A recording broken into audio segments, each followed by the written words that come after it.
या बातम्यांचे प्रायोजक आहेत विजयराज नर्सरी, झाडे, फळझाडे व तसेच farm house develop garden maker and maintenance service. यासाठी आजच संपर्क साधा। Proprietor Vasant Behere, mobile number 7774860121। आमचा पत्ता दिंडोरी रोड, बर्ड सफारी जवळ, नाशिक।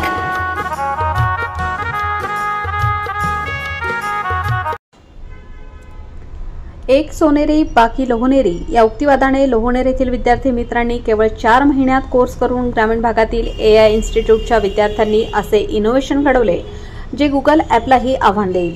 ही फक्त सुरुवात आहे, भविष्य अजून भव्य आहे।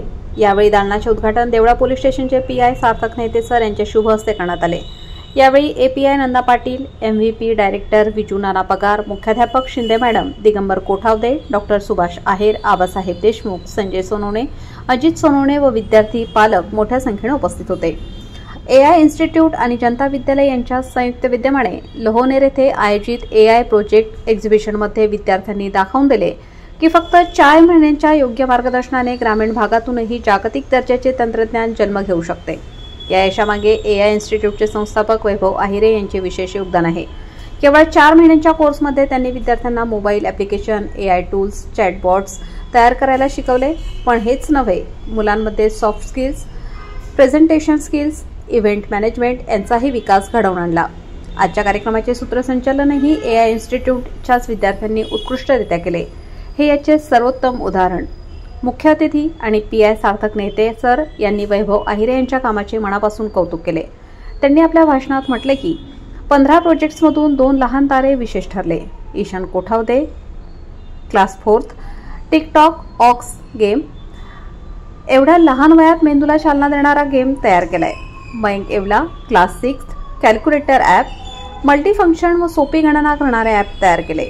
या कार्यक्रमात दिसले की AI इन्स्टिट्यूट केवळ कोड शिकवत नाही तर विद्यार्थ्यांना आत्मविश्वास, टीमवर्क, स्टेजवरील बोलण्याची कला आणि नेतृत्व गुण शिकवतो। आज विद्यार्थी प्रोजेक्ट सादर करताना ज्या पद्धतीने प्रेक्षकांना गुंतवून ठेवत होते ते पाहून सर्व मान्यवर भारावून गेले। संपूर्ण कार्यक्रमात पालक, शिक्षक, गावकरी यांचा प्रचंड प्रतिसाद मिळाला। AI इन्स्टिट्यूट यांनी ग्रामीण भागात तंत्रज्ञानाचे बीज रोवले आहे जे उद्या मोठ्या वृक्षासारखे फुलणार आहे। वृत्तसंकलन उपसंपादक अशोक आहिरे, देवळा, लोहनेर।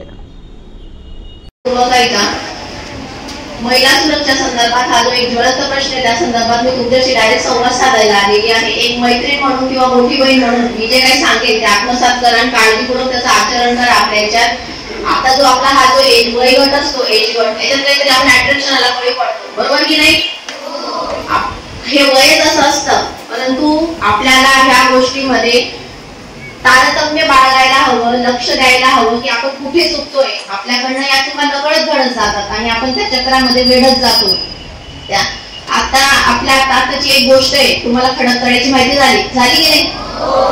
किती चुकीचं पाऊल उचललं त्या मुलीने। जे काही झालं असेल ते झालं असेल, परंतु एका अट्रॅक्शनला आपण बळी पडतो। कोणीतरी येतं आणि सहज आपल्याला सांगतो तू मला आवडते, मग आपण त्याच्याकडे वेढत जातो, पण आपला भविष्याचा विचार करत नाही। लग्न ठराविक वेळेत आपलं होणारच आहे, मग आतापासून त्याचा विचार का करायचा? आता आपलं हे जे वय अभ्यासाचं वय, बरोबर आहे की नाही? आता मी जे 1.5-2 महिने म्हणजे मला 2 महिने झाले इथे येऊन, या 2 महिन्यामध्ये मी 3-4 घटना अशा बघितल्या की कमी वयामध्ये मुलींचं घरातून निघून जाणं, आई वडिलांना न सांगता। का असं करतात? कारण आपल्याला आता ही गरज आहे का? ही या वयामध्ये आपलं आता वय हे फक्त अभ्यासाचं आहे ना। आता आपण अभ्यास करू तेव्हा आपलं फ्युचर ब्राईट होईल। आपण जर ह्या वयामध्ये हे विचार करू तर आपलं फ्युचर अंधारातच जाणार आहे। नंतर काय करणार आहे आपण? मग बसते मग घरी धुणं भांडी करत आणि इतर गोष्टींचे परिणाम त्याच्यावर होतात। समाज वेगळ्या दृष्टीने बघतो, आई वडिलांकडे वेगळ्या दृष्टीने बघतो। आई वडील जर आपले जायला लागले तर त्यांना ताटमानेने आपल्या या गोष्टीमुळे चालता येत नाही, खाली मान घालून चालावं लागतं शर्मेने। लोक म्हणतात अरे हा बघा चालला ना, याची मुलगी असं असं केलं त्याच्यामुळे बघ हा तिचा बाप येतो। असं करायचंय का आपल्याला? जोरात बोलायचं आपल्याला। आता ह्या वयामध्ये फक्त अभ्यासाकडे लक्ष द्यायचंय, मोबाईल मध्ये अजिबात फक्त कामापुरतं। तुम्हाला गरज आहे मैत्रिणींना कॉल करायची तेवढं तुम्ही मोबाईल वापरा।